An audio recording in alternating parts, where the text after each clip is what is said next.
అందరికీ నమస్కారం అండి. తెలంగాణ రాష్ట్ర వ్యాప్తంగా ఉన్న పెన్షన్దారులకు రాష్ట్ర ప్రభుత్వం శుభవార్త అయితే చెప్పిందనమాట. సో మనకి ఎన్నికల్లో అయితే హామీ అయితే ఇచ్చింది కదా. అది ఏంటంటే మనకి ఇక్కడ వృద్ధులు వితంతులకి 4,000 రూపాయలు, దివ్యాంగులకి 6,000 రూపాయల చొప్పున అయితే అందించబోతుందండి. అయితే ఇక్కడ మనకి ముఖ్యంగా చూసుకున్నట్లయితే గత ప్రభుత్వంలో ఆసరా పెన్షన్ కింద, ఈ యొక్క ప్రభుత్వంలో చేయూత పెన్షన్ కింద ఈ యొక్క పెన్షన్ పంపిణీ అయితే చేయబోతుందండి.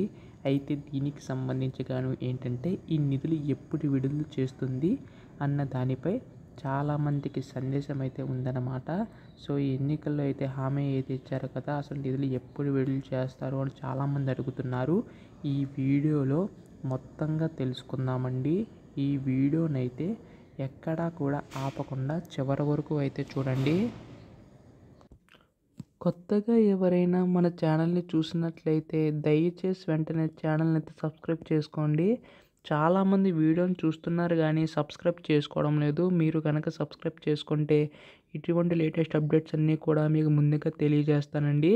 ఇంకా ఆలస్యం చేయకుండా వీడియోలోకి అయితే వెళ్ళిపోదాం. సో మీరు ఇక్కడ చూసుకున్నట్లయితే డిసెంబర్ నుంచి పెన్షన్ పెంపు అని చెప్పేసి ఉంది. అయితే మీకు ముందు నుంచి చెప్తూనే వస్తున్నాను. అది ఏంటంటే మనకి వచ్చే నెల 7వ తేదీ నాటికి కాంగ్రెస్ ప్రభుత్వం ఏర్పడి ఏడాది పూర్తి కావస్తుందన్నమాట. సో ఆలోగా ఆసరా పెన్షన్ల పెంపు, రైతు భరోసా పథకాలను అమలు చేయాలని ప్రభుత్వం భావిస్తున్నట్లు సమాచారం అండి. అయితే గత ప్రభుత్వంలో మీ అందరికీ తెలిసినట్లుగానే ఆసరా పెన్షన్లు 2,016 రూపాయలు, దివ్యాంగుల పెన్షన్లు 3,016 రూపాయలు ఇవ్వగా తాము ఆసరా పెన్షన్ 4,000, దివ్యాంగ పెన్షన్ 6,000 చేస్తామని కాంగ్రెస్ హామీ అయితే ఇచ్చింది. అలాగే రైతు భరోసా కింద ఏటా ఎకరానికి 15,000 రూపాయలు అందిస్తామని ప్రకటించిన సంగతి తెలిసిందే.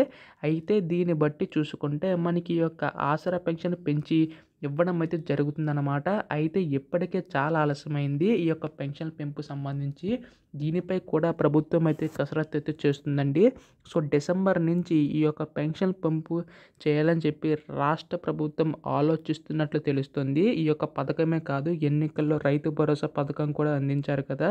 సో దానికి సంబంధించి కూడా ఏంటంటే దాని పథకాన్ని కూడా అమలు చేసే విధంగా రాష్ట్ర ప్రభుత్వం అయితే ముందడుగులు అయితే వేస్తుందండి. సో డిసెంబర్ 7వ తారీఖు మనకి ఈ యొక్క కాంగ్రెస్ ప్రభుత్వం ఏర్పడి ఏడాది పూర్తి కాబోస్తుంది కాబట్టి ఎట్టి పరిస్థితుల్లోనూ మనకి ఎన్నికలు ఏవైతే హామీలు ఇచ్చారో అవన్నీ కూడా నెరవేర్చాలని చెప్పి రాష్ట్ర ప్రభుత్వం ఆలోచిస్తున్నట్టు తెలుస్తుందండి. అయితే దీనికి సంబంధించి కూడా రాష్ట్ర ప్రభుత్వం ముందడుగులు అయితే వేస్తుంది. అయితే దీనిపై ఈ యొక్క నిధుల విడుదలపై అయితే కూడా మనకు త్వరలో అధికార ప్రకటన అయితే రానుందన్నమాట. అయితే దీనితో పాటు ఒక శుభవార్త కూడా చెప్పింది. సో మీరు వేరే వేరే జిల్లాల నుంచి ఉన్నా కానీ ఈ యొక్క పెన్షన్ తీసుకునే వెసులుబాట్లు కల్పిస్తున్నట్లు రాష్ట్ర ప్రభుత్వం తెలపడం అయితే జరిగింది. సో దీనివల్ల ఏంటంటే మీరు ఎక్కడ ఉన్నా కానీ ఈ యొక్క పెన్షన్ అనేది తీసుకోవచ్చు అనమాట. అయితే ఈసారి మాత్రం ఎట్టి పరిస్థితుల్లోనూ ఎవరైతే అర్హులు ఉంటారో కేవలం వారి యొక్క ఖాతాలో మాత్రమే డబ్బులు జమ చేసే అవకాశం ఉందండి. సో దీనిపై మనకి ఏ అధికారిక ప్రకటన వచ్చినా మీరు ముందుగా తెలుసుకోవాలనుకుంటే దయచేసి వెంటనే ఛానల్ అయితే సబ్స్క్రైబ్ చేసుకోండి. ధన్యవాదములు. జై హింద్.